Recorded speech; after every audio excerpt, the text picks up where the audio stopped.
एक मसीह जीवन के अंदर प्रेम की अहमियत। प्रेम बिना एक मसीह मसीह नहीं है। आज हम देखेंगे वो प्रेम कितना महत्वपूर्ण है। यदि वो प्रेम एक मसीह का जीवन के अंदर नहीं है तो परमेश्वर की ताड़ना के अंदर वो हमें मृत्यु भी दे देता है। बहुत खतरनाक है ये। इसलिए प्रेम रखना चुनाव नहीं है, प्रेम रखना आज्ञा है। यीशु मसीह ने हमें आज्ञा दी है, अपने समान अपने पड़ोसी से प्रेम रख। और दूसरी आज्ञा क्या दी? अपने पूरे प्राण, पूरी शक्ति, पूरे सामर्थ्य के साथ किससे प्रेम कर? अपने परमेश्वर से प्रेम। तो प्रेम हमें आज्ञा दी गई है, और आज्ञा का उल्लंघन पाप होता है, और पाप की मजदूरी मृत्यु है। बाइबल को बहुत ही गंभीरता से लें। बाइबल एक सामान्य धर्मशास्त्र नहीं है, बाइबल एक आम किताब नहीं है। बाइबल पवित्र आत्मा से लिखा गया है, और इसको समझने के लिए पवित्र आत्मा की आवश्यकता होगी। उसके बिना नहीं समझ सकते आप। मैंने कई बार इस बाइबल को बड़े बड़े पढ़े लिखों को दिया है, जिन्होंने पीएचडी कर रखी है, जो सांसारिक ज्ञान के विद्वान हैं, और जो वो पढ़ते हैं ना, क्या बोलते हैं? समझ में नहीं आती। क्यों नहीं आती? अपनी समझ का सहारा ले रहा है। हम अपनी समझ का सहारा ना लें। परमेश्वर ने हमें समझ दी है, ज्ञान दिया है, उस पवित्र आत्मा का सहारा लें। जब पतरस और यूहन्ना को पकड़ा गया, लंगड़े भिखारी को, जो सुंदर फाटक में बैठा करता था, 40 साल से ऊपर का था वो, उसको उन्होंने परमेश्वर के नाम के द्वारा, यीशु मसीह के नाम के द्वारा चंगा कर दिया, और वो तुरंत ठीक हो गया। ये बहुत बड़ा आश्चर्य कर्म था। और उनको पकड़ लिया गया, महासभा में इकट्ठा किया गया। महायाजक उनको दंड देना चाहते थे, और वहां पर एक आयत लिखी है, ये सामान्य मनुष्य हैं, अनपढ़ हैं, इन्होंने इतना बड़ा काम कैसे किया?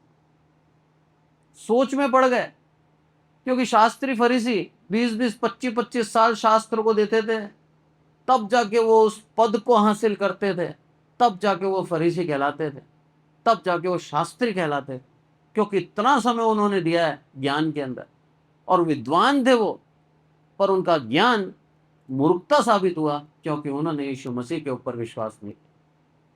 आज धन्यवाद दें, हम अज्ञान है, प्रभु का धन्यवाद हो। ज्यादा पढ़े लिखे नहीं है, प्रभु का धन्यवाद हो। इतना विश्वास दे दिया प्रभु ने कि यीशु मसीह के नाम पर विश्वास करते हैं, और वही आपको स्वर्ग राज्य ले जाएगा। अधिक ज्ञान बाइबल का स्वर्ग राज्य नहीं ले जाता। आपके पापों का अंगीकार कर लेना, यीशु मसीह ही उद्धार करता है, यीशु मसीह ही स्वर्ग का मार्ग है, ये विश्वास आपको स्वर्ग राज्य लेके जाता है। इतना विश्वास है ना, काफी है। बड़े पढ़ना आता हो नहीं आता हो, कोई फर्क नहीं पड़ता। अनपढ़ भी जाएगा स्वर्ग राज्य, क्योंकि उसका विश्वास लेके जाएगा। पहला कुरिन्थियों और उसका 13वां अध्याय और 13वीं आयत पढ़े। पर विश्वास, आशा, प्रेम ये तीनों स्थायी है, पर इनमें सबसे बड़ा प्रेम है। आमीन। सबसे बड़ा प्रेम। क्या लिखा? 3 चीज। कौन कौन सी चीज है वो? विश्वास, आशा और प्रेम। ये तीनों स्थायी है साहब, और इन सब में बड़ा प्रेम। तो क्या आज हम सिर्फ प्रेम रखकर स्वर्ग राज्य जा सकते हैं? आंसर है नो, नहीं। विश्वास जरूरी है। प्रेम को क्यों महत्व दिया? क्योंकि प्रेम अजर अमर है, प्रेम कभी खत्म नहीं होता। आपका विश्वास, प्रभु यीशु मसीह उद्धार करता है, आपने उद्धार पा लिया, आपका विश्वास पूर्ण हो गया। आशा, आपकी ये आशा है कि यीशु मसीह दोबारा आएगा और आपको स्वर्ग राज्य लेके जाएगा, आपकी आशा वहां पूर्ण हो जाती है। पर ये जो प्रेम है, ये प्रेम शुरू से लेके अंत तक प्रेम बना ही रहेगा। हर एक विश्वासी जो स्वर्ग राज्य में जाएगा, हर एक विश्वासी का प्रेम जो प्रभु यीशु मसीह के साथ है, वो अंततः बना ही रहेगा, कभी भी खत्म नहीं होगा। इस कारण से पौलुस यहां पर प्राथमिकता दे रहा है, महत्व बता रहा है प्रेम का, कि प्रेम कितना जरूरी। प्रेम बहुत ही जरूरी है एक मसीह जीवन के लिए। बिना प्रेम के हम एक दूसरे के प्रति कुछ भी नहीं कर पाते। कितना ही विश्वास हो आपके जीवन में, बहुत बड़े प्रचारक हो आप, पर आपके जीवन में यदि प्रेम नहीं है तो आप कुछ भी नहीं कर सकते। यूहन्ना की पत्री निकालें आप, यूहन्ना और उसका तीसरी पत्री और 9वीं आयत पढ़ें आप, 9 से 10। मैं पढ़ता हूं। मैंने कलीसिया को कुछ लिखा था, पर द्युत्रिफेस जो उनमें बड़ा बनना चाहता है हमें ग्रहण नहीं करता। प्रेम होता तो ग्रहण करता। आपके घर में आते हैं ना कई मेहमान, फोन किया साहब मैं आ रहा हूं 5 तारीख को, आप क्या बोलते हैं? अरे 4 को हम खुद ही जा रहे हैं। बहुत प्रेम करते हो ना आप उनसे, 4 को खुद ही गायब। पर प्रेम है तो आप क्या बोलोगे? 5 को क्यों आ रहे हो, अभी तो 5 दिन है, 1 को ही आ जाओ, हम आपका स्वागत करें। अतिथि सत्कार ये प्रेम की निशानी है। यहां पर क्या करा उसने? अरे अपने आप को बड़ा बनाना चाहता है द्युत्रिफेस, इस कारण से क्या करता है? हमें ग्रहण ही नहीं करता। कौन लिख रहा है? यूहन्ना लिख रहा है। किसको लिख रहा है? गयुस को लिख रहा है। गयुस कौन है? जो अतिथि सत्कार करता है, जो लोगों को बुलाता है, जो लोगों का सम्मान करता है, वो गयुस को लिख रहा है, जिसके अंदर प्रेम है। क्या लिख रहा है? द्युत्रिफेस कैसा है, ध्यान रख। और ये कौन था? प्रचारक है, छोटा मोटा आदमी नहीं है, मेंबर नहीं है, अगुआ है। ये अगुए के जीवन के अंदर प्रेम नहीं, तो कोई भी हो सकता है। ऐसा नहीं है कि प्रचारक प्रचार कर रहा है तो 100% शुद्ध है, नहीं है। परमेश्वर धर्मी ठहराता है, हम अपने आप को धर्मी नहीं बना सकते, परमेश्वर ही हमें धर्मी ठहराता है। वचन का ज्ञान आपको धर्मी नहीं बनाता, आपको धर्मी बनाता है आपका अंगीकार। कई बार हम सोचते हैं बहुत ज्ञानी है, बाइबल का विद्वान है, हर आयत को अच्छी तरह से समझाता है, ये तो परमेश्वर का बहुत बड़ा भक्त है। क्या उसके जीवन में प्रेम है? प्रेम नहीं है तो मृत्यु भी पा सकता है वो। अब आप आए प्रेरितों, और प्रेरितों के अंदर हम देखेंगे प्रेम नहीं था, परमेश्वर के साथ प्रेम नहीं था। और उन दोनों के साथ क्या हुआ? 5वां अध्याय और 1 से लेकर 11 तक जो कहानी लिखी है इसके अंदर, जो घटना लिखी है इसके अंदर में, आप सब जानते हैं। हनन्या और शफीरा क्या करा था इन्होंने? उस समय होता क्या था? सारे विश्वासी एक साथ, एक मन, एक चित होकर जीवन को जी रहे थे, एक ही साथ खाना खाते थे। जिसकी जैसी जरूरत पड़ती थी वो अपना पैसा लाके दे देता था और जरूरतें पूरी हो जाती। सब सामूहिक था। आज सामूहिक है क्या? एक ये छोटा सा समूह है हमारे इस चर्च का, 50-60 बिलीवर है, पर आज 50-60 बिलीवर भी एक साथ खाना नहीं खा रहे, नहीं खा रहे ना, सब अपने अपने घर में खाना खा रहे। क्या बोल रहे हैं यहाँ पर? अनन्या और शफीरा साहब, मैंने जमीन बेची है, इतने पैसे मिले हैं और ये आपको देने आए। उसमें से उसने कट रख लिया अपना। मान लो 5 लाख में बिकी है, 1 लाख लाके दे रहे, भले 1 में ही बिकी, 4 लाख खुद के लिए रखे। पतरस क्या बोलता है? अरे जब जमीन थी तेरी, तब क्या तेरे अधिकार में नहीं थी? तब पूरा मालिक नहीं था तू उसका? तो फिर यहां बड़ाई करने के लिए, अपने आप की महिमा करने के लिए क्यों झूठ बोल रहा है? और किसके सामने झूठ बोल रहा है? वो परम पवित्र परमेश्वर के सामने, उस पवित्र आत्मा के सामने झूठ बोल रहा है। तेरे को डर नहीं है उस बात का? आज कलीसिया के अंदर आज हम उपस्थित हैं, तो आप यहां जान लीजिए पवित्र आत्मा यहां उपस्थित है। यहां पर हम झूठ नहीं बोल सकते, ना यहां पर ना कहीं और पर, क्योंकि आपके अंदर भी पवित्र आत्मा। उस चीज को समझे, गंभीरता को। प्रभु ने क्यों दिया हमें वो पवित्र आत्मा? ताकि हम परमेश्वर की इच्छा के अनुसार चल पाए। और हनन्या सफीरा दोनों ने क्या करा? एका किया। पहले पति आया और आके उसने झूठ बोला, और झूठ बोलने की सजा क्या पाई उसने? मृत्यु।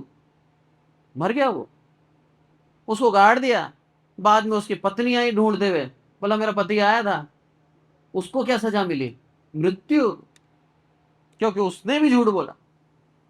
तो ये प्रेम नहीं होता ना जब हमारे जीवन के अंदर परमेश्वर का और अब परमेश्वर के लोगों का, तो हमारे जीवन के अंदर वो मृत्यु आ सकती है। सावधान है।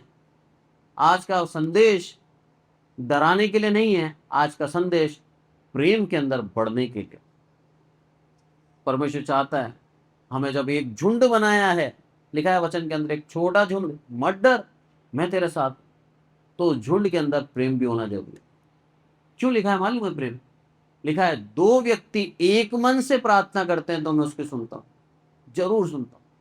जब तक आपके अंदर प्रेम नहीं होगा आप एक मन के नहीं हो सकते। इस कारण से प्रभु बोलता है प्रेम कर। आपको कौन सा आत्मा दिया है मालूम है आपको? तिमुथियुस निकालें आप, 2 तिमुथियुस पहला अध्याय और 7वीं आयत। यहां पे लिखा है, क्योंकि परमेश्वर ने हमें भय की नहीं पर सामर्थ्य और प्रेम और संयम की आत्मा दी है। सामर्थ्य, संयम और प्रेम की आत्मा दी। तो यानी कि जो आत्मा हमारे अंदर है वो पवित्र आत्मा, उसके अंदर प्रेम का गुण है। और हमारे अंदर यदि प्रेम नहीं है तो हम उस आत्मा के अंदर नहीं है। उस आत्मा को हमने बुझा दिया और स्वार्थी बन गए और परमेश्वर से दूर हो गए। और जब आप परमेश्वर से दूर हो गए 100% आपके जीवन में मृत्यु आई, 100%। क्योंकि जीवन वो है, लिखा है वचन में साफ साफ, मार्ग सत्य और जीवन में हूं।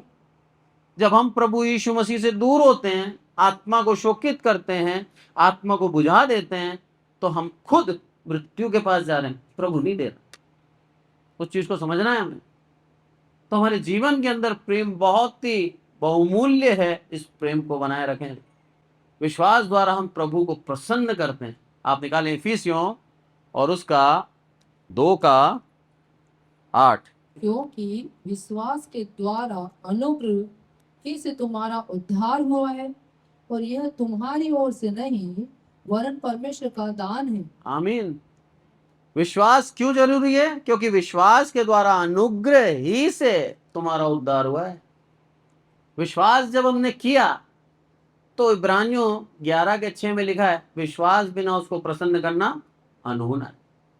हमने उसको प्रसन्न कर दिया जब हमने विश्वास किया।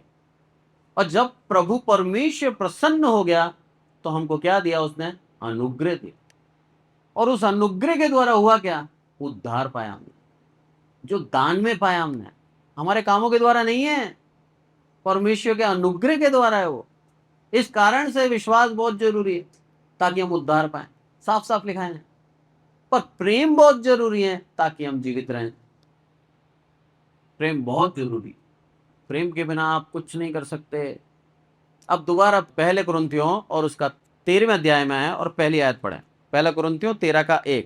यदि मैं मनुष्यों और स्वर्गदूतों की बोलियां बोलूं और प्रेम ना रखूं, तो मैं ठनठनाता हुआ पीतल और झनझनाती हुई झांझ हूं। आमीन। क्या बोला यहां पर? यदि मैं मनुष्यों और स्वर्गदूतों की बोलियां बोल, बहुत अच्छा बोलना आता है मेरे को, ठीक, और प्रेम ना रखूं तो मैं ठनठनाता हुआ पीतल और झंझनाती हुई झांझ। आप पीतल को बजाओ, झांझ को बजाओ, आपके कान में शोर होगा। वो एक ऐसी तेज फ्रीक्वेंसी में साउंड निकालता है कि आप सह नहीं सकते। हमारे कानों को भी एक फ्रीक्वेंसी दे रखी है, इस फ्रीक्वेंसी से इस फ्रीक्वेंसी तक हम सुन सकते। उससे ऊपर होती है तो शोर होता है और फिर हमें क्या होता है? दर्द होने लगता है, मानसिक तनाव होता है। बोला वो है तू, यदि तूने प्रेम नहीं किया तो। जहां कहीं जाएगा उनको मानसिक तनाव देगा, जहां कहीं बात करेगा उन लोगों के चैन को छीन लेगा तू। क्या हम आज ऐसे बने मसीह? सवाल है। या हम प्रेम में आकर सबको आशीष दें, सबको परमेश्वर के अनुग्रह में रखें। चुनाव आपके हाथ। होता है ना, कई लोग आते हैं घर के अंदर और आके पूरा वातावरण ही बिगाड़ जाते। आपकी खुशी भरे घर को चैन छीन कर टेंशन और चिंता दे जाते। बोला तुमने करा क्या आज तक? बस उनके पास नेगेटिव ही नेगेटिव है, नकारात्मक ही है, वो कभी सकारात्मक बोल ही नहीं सकते। ऐसे व्यक्तियों से दूर हो जाएं। आपके जीवन में आपके विश्वास को खा जाएंगे, सांसारिकता की ओर आपको ले जाएंगे और आप विश्वास के अंदर निर्बल हो जाओ। जो भी नकारात्मक बोलता है वो परमेश्वर की ओर से नहीं है। परमेश्वर की ओर से बोलने वाला हमेशा आपको विश्वास में बढ़ाएगा। लिखा है वचन के अंदर, जांचो आत्माओं को, हर आत्मा को ग्रहण नहीं करना है हमें। और कैसे जांच पाएंगे? उस प्रेम के द्वारा जांच पाएंगे। वो प्रेम का आत्मा प्रभु ने हमें दिया है, उस प्रेम के आत्मा के द्वारा हम जांच पाएंगे सच में इसके अंदर जो ये बोल रहा है परमेश्वर का प्रेम बोल रहा है या फिर सिर्फ और सिर्फ सांसारिकता बोल रहा है। ठनठनाता हुआ पीतल और झंझारती हुई जान ना बने, लोगों के लिए शोर ना बने, बल्कि लोगों के लिए एक अनुग्रह का कारण हो, उनको आत्मिक उन्नति दें, विश्वास में बढ़ाएं। ये कर्तव्य दिया है प्रभु ने हमें। तो मसीहत आसान नहीं है, पर मसीहत मुश्किल भी नहीं है, क्योंकि पवित्र आत्मा हमारा सहायक है। आसान नहीं है उस व्यक्ति को प्रेम करना जो आपका बैरी है। प्रभु बोल रहा है ना, अपने बैरियों से प्रेम रखो। क्यों रखो? क्योंकि उसकी आज्ञा का पालन करते हैं हम। प्रेम वो चीज है।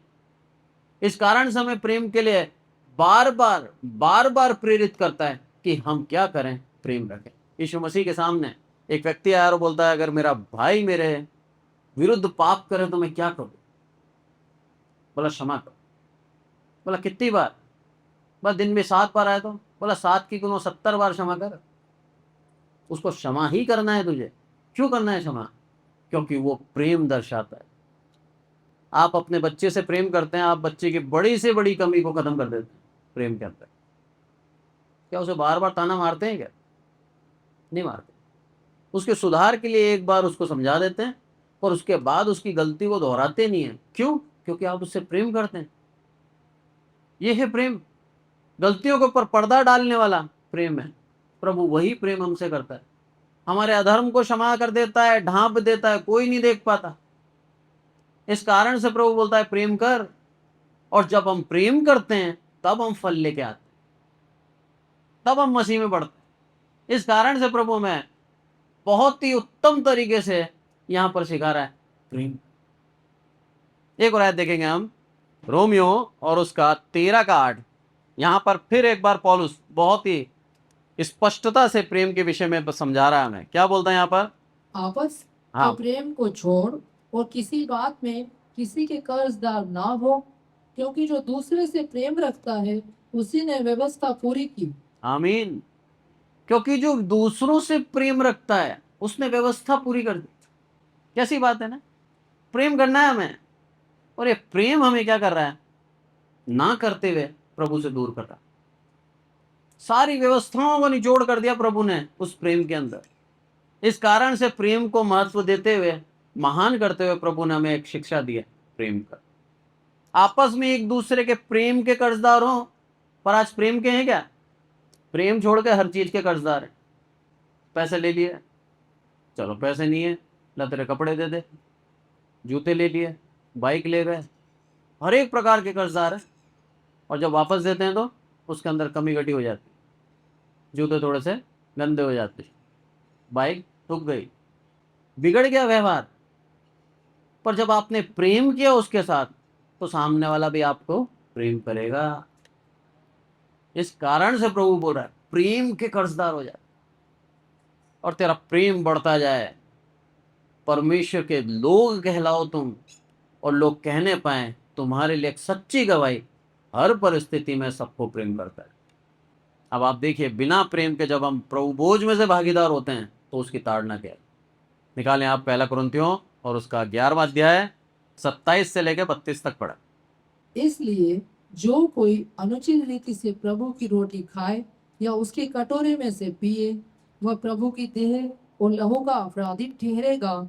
इसलिए मनुष्य अपने आप को जांच ले और इसी रीति से इस रोटी में से खाए और इस कटोरे में से पिए, क्योंकि जो खाते पीते समय प्रभु की देह को ना पहचाने, वह इस खाने और पीने से अपने ऊपर दंड लाता है। इसी कारण तुम में बहुत से निर्बल और रोगी है और बहुत से सो भी गए। आमीन।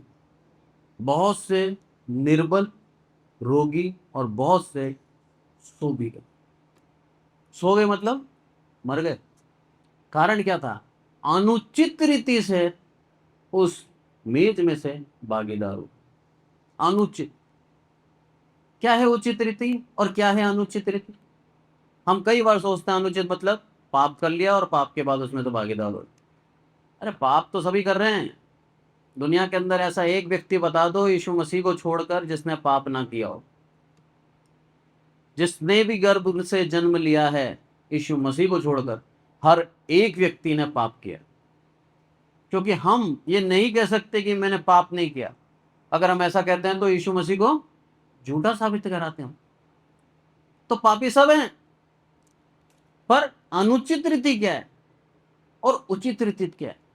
उचित रीति मतलब ये, जिस तरह से यीशु मसीह ने हमसे प्रेम किया ऐसा हम सबसे प्रेम करें। अनुचित रीति बिना प्रेम के सिर्फ स्वार्थी होकर ले लेना, वो अनुचित रीति। मेरा होना चाहिए बस। क्या था उस समय कलीसिया के अंदर? उस समय एक टुकड़ा रोटी और एक घूंट दाखरस नहीं था। उस समय पेट भर के खाना दिया जाता था प्रभु भोज के नाम पर। और होता क्या था, कलीसिया के जो प्रथम और मुख्य लोग थे पहले आकर पूरा खजाया करते थे और छोड़ते नहीं थे उन गरीबों के लिए, उन बेचारों के लिए जो पीछे खड़े थे। इस कारण से हुआ क्या, प्रेम नहीं दिखा उन लोगों के बीच में, सिर्फ स्वार्थ दिखा। वो अनुचित रीति के कारण जब उन्होंने भागीदार होने लगे और अनुचित रीति से खुद का ही सोचने लगे, इस कारण से प्रभु ने उनको ताड़ना देकर सो गए। निर्बल हो गए, बीमारी में पड़े हुए। क्यों है? प्रेम नहीं है जीवन के अंदर। बिना प्रेम के इस देह में से भागीदार हो रहे हैं, जो देह प्रेम के कारण सबके लिए बांटी गई। किसी एक विशेष के लिए बांटी गई क्या? सबके लिए बांटी गई, पूरी दुनिया के लिए बांटी गई। आज उसके अंदर परमेश्वर का प्रेम दिखता है हमें, और यदि हमारे मध्य में ही प्रेम नहीं है तो उसका बलिदान होना व्यर्थ ठहरा। इस कारण से बड़े ही सोच समझकर, दिल को साफ कर कर उचित रीति से इसमें भागीदार हों। एक दूसरे के प्रति प्रेम रखें, एक दूसरे के दुख में दुखी हों, एक दूसरे के लिए हाथ बढ़ाएं, हाथ खींचे नहीं। पुराने समय में ऐसा ही होता था। कलीसिया दूसरी कलीसिया की मदद करने के लिए तत्पर रहती थी। गयुस की प्रशंसा करी यूहन्ना ने, क्यों करी? ताकि वो जितने भी लोग उसके कलीसिया में आए थे सबको उन्होंने हाथ भर के पैसा दिया, खाली नहीं दिया उन्होंने। क्योंकि जो परमेश्वर के सेवक आए थे वो अन्य जातियों से पैसा नहीं लेते, इसलिए गयुस ने उनकी मदद करी। यह है प्रेम। तो आज हमारे जीवन के अंदर भी यदि हमें परमेश्वर के नजदीकी में बढ़ना है और सच्चाई से मसीहत को जीना है तो हमारे जीवन में वो प्रेम होना बहुत जरूरी। नहीं तो यहाँ बहुत कठोर लिखा हुआ है। क्या है? बहुत से निर्बल और रोगी हैं और बहुत से सो भी गए, क्योंकि इन्होंने अनुचित रीति से इसमें भागीदार हो। ये चेतावनी है ताकि हम अनुचित रीति से भागीदार ना हो और हम ताड़ना पाकर सोना, हम जीवित रहें सदा के लिए प्रभु यीशु मसीह के साथ। इसलिए प्रेम मनुष्य के जीवन में, मसीह के जीवन में बहुत जरूरी। विश्वासियों के जीवन में प्रेम एक दूसरे के प्रति बहुत जरूरी। मन की ईर्ष्या निकाल दें, भेदभाव मतभेद निकाल दें। आपसे किसी ने सालों पहले कुछ कहा था, भूल जाएं, क्षमा करें। इसलिए वचन कहता है अपने अपराधियों को क्षमा कर, तब तू स्वर्ग राज्य में आएगा, तब मैं तेरे अपराध को क्षमा करूंगा। और हम कब क्षमा करते हैं? जब हमारे जीवन में प्रेम होता है। यह है प्रेम। आज हम भी हर एक को प्रेम के तहत क्षमा करना सीखें, क्योंकि इस मेज में से भागीदार होने जा रहे हैं। ये मेज परम पवित्र है, परमेश्वर के पुत्र यीशु मसीह की देह है और उसका लहू है। और उचित रीति बाइबल हमें एक ही चीज सिखाती है, एक दूसरे से प्रेम रखते हुए हम इसमें से भागीदार हो। आज के वचन के द्वारा प्रभु हमें आशीषित करें। आइए प्रार्थना करें। हे हमारे प्रभु, हम सबको संभाल कर रखते हैं, इसलिए आपका धन्यवाद मेरे प्रभु। सारी आदर महिमा आपको देते हैं। प्रार्थना करते हैं मेरे प्रभु आपकी दया आपकी करुणा के लिए। मेरे प्रभु आपकी दया आपकी करुणा सदा मेरे प्रभु हमारे जीवन के अंदर बनी रहे। मेरे प्रभु आज का वचन मेरे को आप हमें दोबारा एक और बार सिखाते हैं कि प्रेम कितना महान है और प्रेम कितना जरूरी है। हर एक मसीह में एक दूसरे के प्रति, अपने भाइयों के प्रति प्रेम होना जरूरी है। मेरे प्रभु हम स्वार्थी ना हो, अपने बारे में ना सोचें, बल्कि हर एक उस जरूरतमंद की जरूरत को पूर्ण करें। मेरे प्रभु सारी आदर महिमा आपको देते हैं। मेरे प्रभु हम घटे आप पढ़े, आज का वचन लोगों के हृदय में उतरे और मेरे प्रभु वो प्रेम करना सीखें, आपसे पूर्ण मन पूर्ण प्राण से प्रेम करना सीखें, अपने पड़ोसी से अपने समान प्रेम करना सीखें और मेरे प्रभु प्रेम को प्राथमिकता देते हुए आपके नज़दीकी में आए। आपका वचन कहता है याकूब के अंदर साफ मेरे प्रभु आपका वचन सिखाता है हमें कि प्रेम कर्म को उत्पन्न करता है और प्रेम से ही हम आगे बढ़ते हैं मेरे प्रभु। सब कुछ आपके हाथों में सौंपते हैं मेरे प्रभु, हम घटे आप पढ़े। आपने हमारी विनती सुनी इसलिए आपका धन्यवाद। यीशु मसीह के नाम से मांगते हैं, आमीन।